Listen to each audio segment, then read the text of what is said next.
Hi, Rob Howard for EFL Talks again, and we're back in Greece today with my good friend Effie Tzouri. And how are you, Effie? Hi, Rob. I'm fine. We are having a holiday break, a summer holiday break here in Greece, and everyone is on the beach enjoying the sea.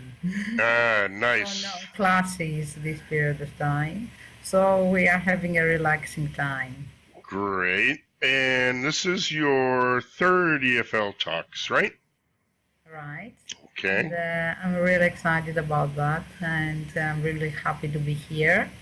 And it's a great opportunity for teachers. It is very challenging, hmm and it's a great opportunity for teachers to meet each other, to share ideas, exchange ideas. That's great. Great. Oh, And I would like to, I never said congratulations for the nominee. I mean, it thanks. was great. It was great. And all your hard efforts actually uh, were proven to be worth. Thanks. Okay, and it was something that I mean you deserve to be there. Thanks. Well, next year we hope to win it. Yeah, I, I'm sure about that. Good. Okay. Well, let me let you get started. You're going to talk about kinesthetics. Yes, So, kinesthetic learning. great. So, I'll let you take it away.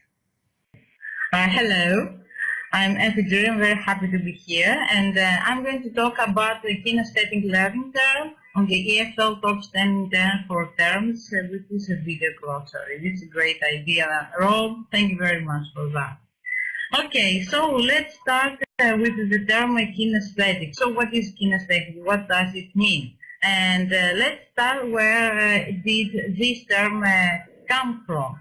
So the word origin of the term is actually Greek, and it actually has two words: a Greek kine, which means to set in motion, to move, and aesthesis, which means perception.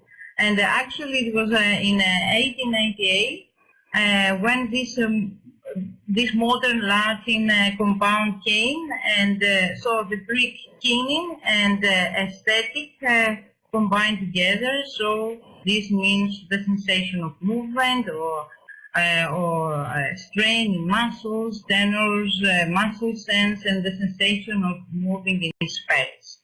So how do we learn? What is our learning style? So the most important factor is determining our abilities in our learning process, and this factor makes it vitally important to examine how we teach our students. What is the most effective way? Is it when we are hearing, seeing, doing, creating, or some combination of the above? According to the Fleming VAK or VARK model, which is the most common categorization of the various types of learning styles, there are four sensory modalities: visual, auditory, read-write learning, and kinesthetic learning. So as we are focusing on kinesthetic learning style, kinesthetic or tactile learners prefer to use their body to create or do something, carry out a physical activity rather than listening to a lecture or watching a demonstration. And this is more like a Wikipedia definition. It sounds like that.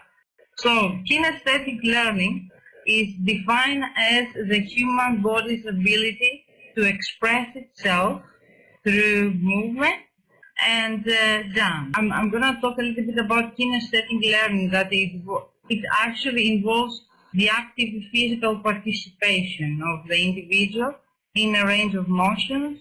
And kinesthetic learning is actually related to daily activities and is reflected in everyday life.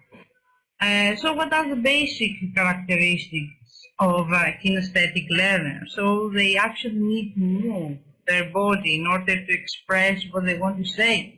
They can't stay still. They become distracted because they need to do activities. They are usually coordinated and have a very good sense of synchronization, and they rely on what they experience or perform. And usually they prefer to study different places and not at the desk. They prefer to be given freedom to move around, and they actually very, very good at working and solving jigsaw puzzles and games. So what are the kinesthetic strategies? Usually, when there are a number of kinesthetic learning strategies that can make learning process not only entertaining but also effective. So the first thing that we have to do is to let the kinesthetic learners move. Let them stand at their desks, swing their legs and their hands, create action-based classes, and let them experience abstract ideas, for example, feelings or directions through body expression. It is very important to understand and value this style of learning, so that we teachers should be supportive and view the kinesthetic students' movement not as a disturbance, but as a perfectly healthy expression of their nature. So kinesthetic learners actually love to manipulate things in the environment, and doing so as they work with ideas helps the material stick. So all we have to do is to stay creative by using objects like puzzles, blocks and cubes, play, drawing materials. And the key ideas are team, them up, cooperate, experiment, play, game. So it is very, very important to actually boost the kinesthetic memory, because this is something that we have to keep in mind when we actually teach using the kinesthetic learning style. And because there is this short-term memory of the kinesthetic learners, but here what we would like the result that we would like to reach is the long-term memory. So here are some very effective ways to achieve a long-term memory. First of all, some of the most common are mind mapping, story mapping, body mapping, and different techniques that can be used in order to learn, like through role-playing or drawing.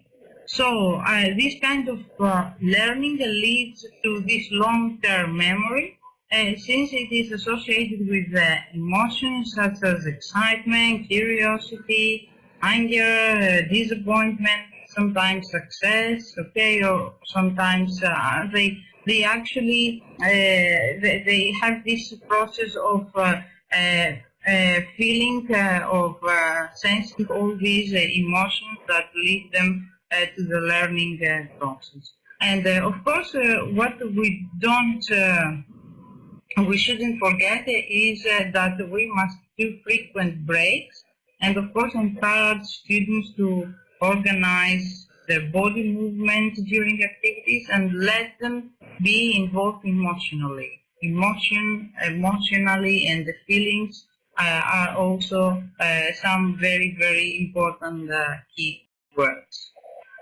Okay, these photographs are taken from two projects that I did, one with my students, the other was a presentation that we did with my dear colleague Vasiliki Mandalou at the Disco Macedonia Thrace convention in 2016. And we would like to show that there is this kinesthetic approach through poetry and drama, and how this could be achieved.